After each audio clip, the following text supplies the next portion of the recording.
Cordova. Who's that? My fathers, they built it there. Right? Monument still there. So I can go and claim and say, look, my fathers built all this. And we ruled here for 800 years. Have we a right to claim the country? He says, no. I said, can the Dutch go back to Indonesia and say, look, we ruled it for 300 years? Portuguese ruled Mozambique for 500 years. Can they claim it that this is ours because our fathers ruled it for 500 years? He says, no. Then I said, what right? So he said, well, we possess it. Possession is 9th of the law. I said, okay. So you possess it by force. So they, by force, they have a right to take it away. But why If might is right, if might... Arabic or the Muslim world want that little piece of land that belongs to the No, it's a sentimental feeling. You see, if your father was buried there, right. If your father was buried there, your grandma was buried there, your child was buried there, circumcised, the skin is buried there, he has a greater love and contact with that land than the guy in Russia. Damn it all, he didn't see the land, he doesn't know the single Jewish word. This guy is living there and you kicked him out. Who will have a greater feeling for that land? You, if you have that feeling after 2,000 years of being scattered, you have the feeling and you come back. This guy, you chased him out yesterday.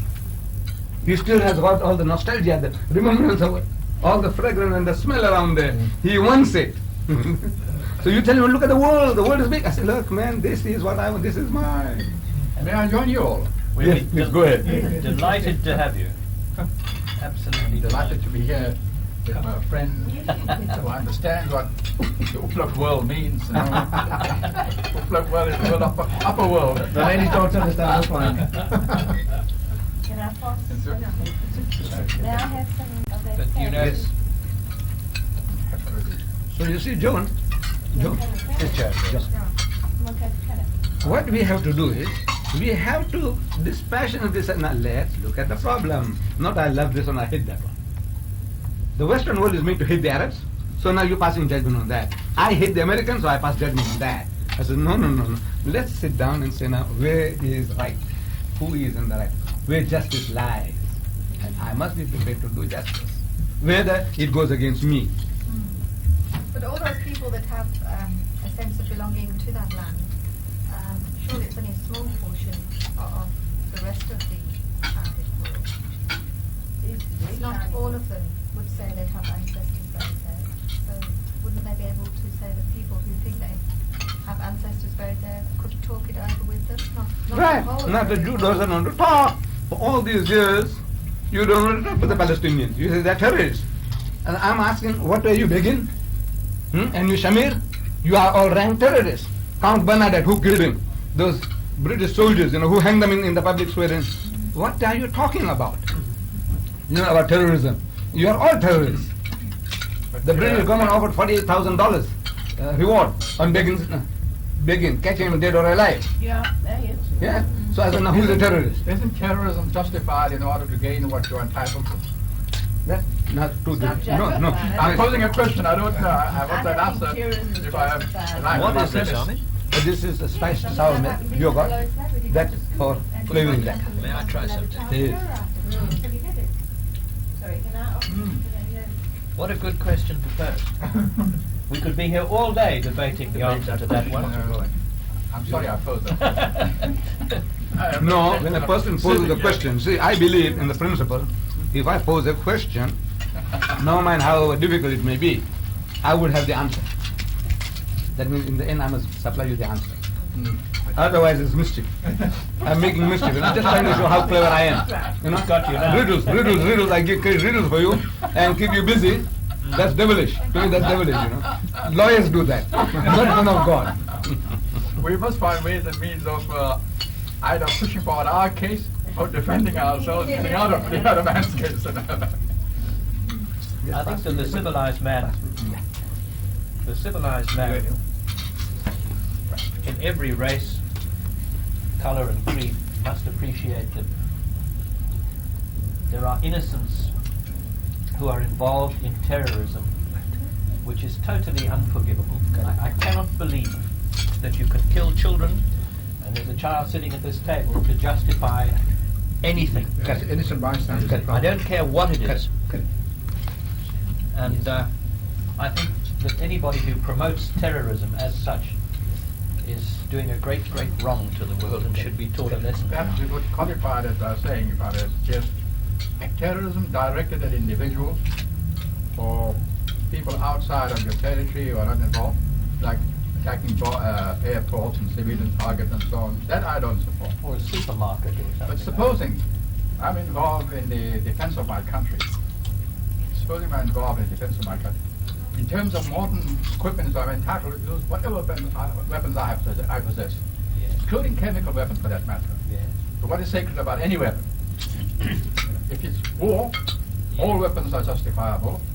So the entire process is really, if you like, based on terrorism. You've got to terrify your enemies. Yes. That's what the Quran tells you. Terrify your weapons. So powerful that you terrify your enemies, he doesn't want to face you. What is this? All your means. So within that territory of where you have to defend your rights, and promote your rights, and protect your property, or protect your country, or take your country back. In that context that I use the word terrorism as a part of the same process of military activity, you know. But no, you can't go and bomb civilians and air force and athletes and so on and murder them. That's out of question. But taking that route. what you're doing is, with the terrorists in the world today, it's the indiscriminate killing of people who are totally disassociated with your problem, Absolutely. merely to cause sensationalism, so that you advertise your cause. I mean, take the Olympic Games. That slaughter at the Olympic Games was unforgivable. Absolutely. Those athletes had nothing whatsoever to do with the cause or any cause. They were there on a sporting venture. And to slaughter them indiscriminately it's unbelievably barbaric, and that's all I can do. Absolutely, no, but we can never justify that on any ground. No.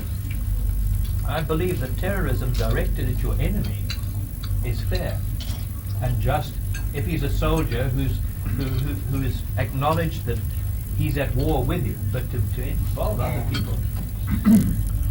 And it's only in the last few years that that's ever happened too. There have been innocent casualties, which are innocent casualties to inadvertently being in the wrong place at the wrong time. That's a different matter. But to go out and put a bomb in a shopping centre in a Manzamtoti because something's happened in the Middle East is unforgivable. I can't justify the all one. agreed on that. Yeah.